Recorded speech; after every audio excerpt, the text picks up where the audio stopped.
लाडकी बहीण योजनेमध्ये संपूर्ण लाडक्या बहिणींना केवायसी करावी लागेल। तर केवायसी करताना भरपूर साऱ्या अशा अडचणी निर्माण होत आहे। तर तुम्ही या प्रोसेसनी करा, तुमची 2 मिनिटमध्ये तुमची केवायसी कंप्लीट होणार। तर बघू शकता, जेव्हा तुम्ही केवायसी करण्यासाठी साइटवर आले की तुम्हाला अशा प्रकारे एक पेज येणार। यामध्ये तुम्हाला तुमचा आधार कार्ड नंबर टाकायचा आहे, हा कॅप्चा इथे इन्सर्ट करायचा आहे, इथे मी सहमत आहे याला क्लिक करायचा आहे आणि OTP पाठवा इथून तुम्हाला क्लिक करायचा आहे। इथून क्लिक केल्यानंतर तुमच्या ज्या आधार कार्डला जोही मोबाईल नंबर लिंक असेल त्या मोबाईल नंबरवर तुम्हाला एक OTP येणार। तो OTP तुम्हाला इन्सर्ट करायचा आहे आणि सबमिट करायचा आहे। त्यानंतर तुम्हाला वडिलांचा किंवा पतीचा आधार कार्ड नंबर तुम्हाला इथे इन्सर्ट करायचा आहे। त्यानंतर हा जो कॅप्चा आहे हा इथे इन्सर्ट करायचा आहे आणि त्यानंतर बघू शकता सर्वात खाली मी सहमत आहे इथे तुम्हाला क्लिक करावं लागेल आणि OTP पाठवा। तर पती किंवा वडिलांच्या आधार कार्डला जोही मोबाईल नंबर लिंक असेल त्यावरून त्या नंबरला एक OTP जाणार। तो OTP सुद्धा इन्सर्ट करून आपल्याला सबमिट करायचा आहे।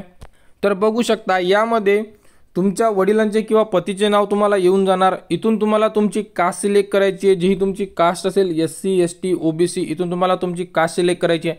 त्यानंतर इथे तुम्हाला 2 क्वेश्चन विचारण्यात आलेले आहे। तर इथे भरपूर साऱ्या महिलांनी चुका केलेल्या आहे, तर यामध्ये चुका करू नका, कारण याबद्दलचा आपण एक शॉर्ट व्हिडिओ दिलेला होता, त्यामध्ये सुद्धा संपूर्ण माहिती दिलेली आहे।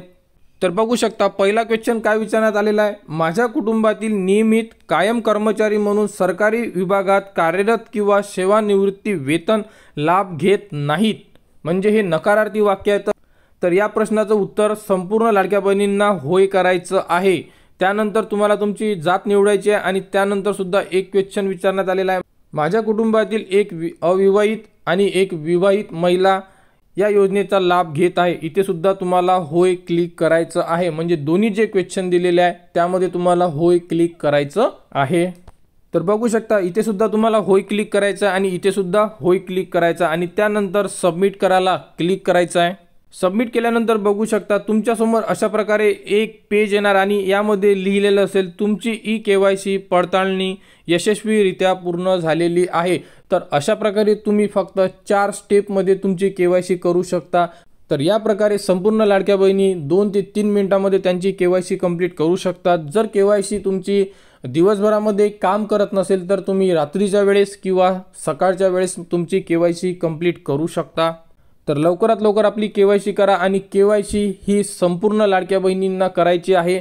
जर कोणत्या लाडक्या बहिणी गव्हर्नमेंट सर्वंट असेल आणि त्यांनी सुद्धा या योजनेचा लाभ घेतलेला असेल तर या लाडक्या बहिणींनी KYC करू नका। जर तुम्ही KYC केली तर तुम्ही अडचणीमध्ये येऊ शकता। आणि या व्यतिरिक्त जेवढ्याही लाडक्या बहिणी यामध्ये आतापर्यंत लाभ घेत होत्या त्या संपूर्ण लाडक्या बहिणी यासाठी आता अर्ज करू शकतात।